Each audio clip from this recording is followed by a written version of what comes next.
The age of menopause is only partly determined by genetics, so what about the influence of lifestyle factors? Watch the video to find out.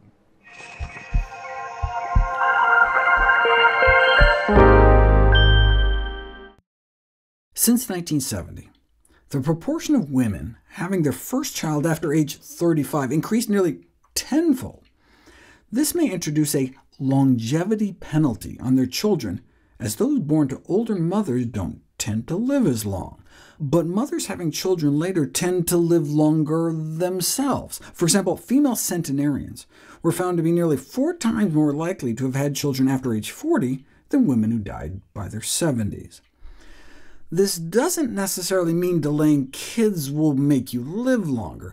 Smoking, for example, could be a confounder, causing both early menopause and an early death. Or maybe delayed reproductive aging is just a sign of slower aging in general. However, some have suggested the biological changes of pregnancy might have a rejuvenating effect, even going so far as to suggest a parabiosis mechanism, bathing in the blood of babies, but just not in a Countess Bathory sort of way. To sort between these possibilities, researchers studied the longevity of brothers of women who gave birth after age 45 and that of their wives. The brothers with late fertile sisters lived longer, but their wives did not. This suggests a genetic robustness cause, rather than a rejuvenation effect, and the fact that the longevity benefit didn't extend to their wives suggests it's not due to a confounder like socioeconomic strata. On the other hand, women who experience extremely early menopause, the 1% who stop menstruating by age 39, may be at risk for diminished longevity, and should therefore be counseled to adopt a particularly healthy diet and lifestyle. Approximately half of the variability of age of menopause between women is explained by genetics. Other than smoking, what other behaviors or circumstances can help explain the rest? Factors that don't appear to affect the age of menopause include exercise, obesity, alcohol, coffee, or vitamin D status. Interestingly, women who've been married tend to arrive at menopause later. Some suggest it may be the influence of male pheromones, given the fact that exposure to male armpit odor makes women's cycles more regular. But it turns out that male cohabitation alone doesn't appear to matter. It may be the sex. Married older individuals tend to have more sex, and indeed pre- and perimenopausal women, average age 46, who reported sex weekly were 28% less likely to experience menopause over the subsequent decade than those reporting sex less than once a month.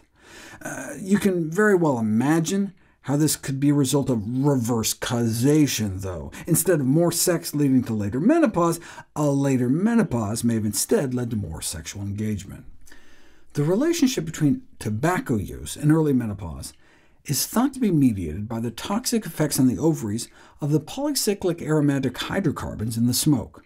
Among non-smokers, this PAH exposure is almost entirely from food, mostly grilled, barbecued, and smoked meats.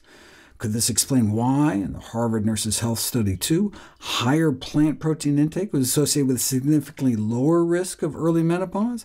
Feed female monkeys a diet high in animal protein, and not only did they get more atherosclerosis, but also an acceleration of ovarian aging.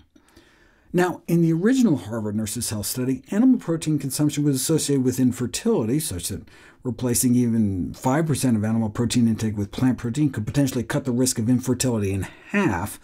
But in the Nurses' Health Study 2, while plant protein appeared to delay menopause, animal protein intake was not associated with menopause age either way. And in the UK women's cohort study, those eating more animal protein were 6% more likely to experience a later menopause.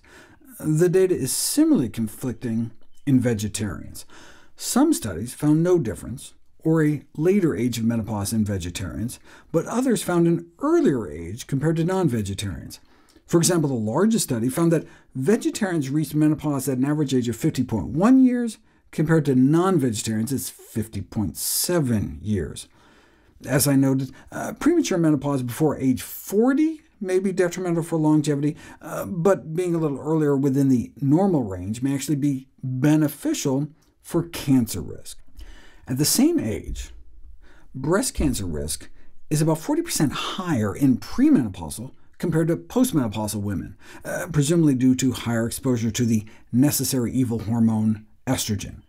Breast cancer risk is 3% higher for every year later a woman starts menopause, and 5% higher for every year earlier a girl starts menstruating. On average, women whose periods hold off until age 15 appear to live the longest. Vegetarian women tend to have lower estrogen levels, perhaps due to higher fiber intake, and interventional studies show that switching to a more plant-based diet can reduce circulating estrogen levels by more than 40%. This could explain why vegetarian girls may hit puberty later, and why those eating strictly vegetarian not only have lower cancer risk overall, but particularly lower risk for female-specific cancers.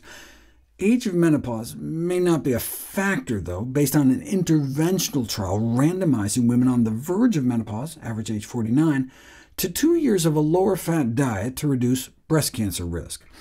The intervention group ended up eating more fiber, and therefore more plant-based, but though they did experience improvements in mammogram findings, the dietary shift failed to influence the timing of menopause.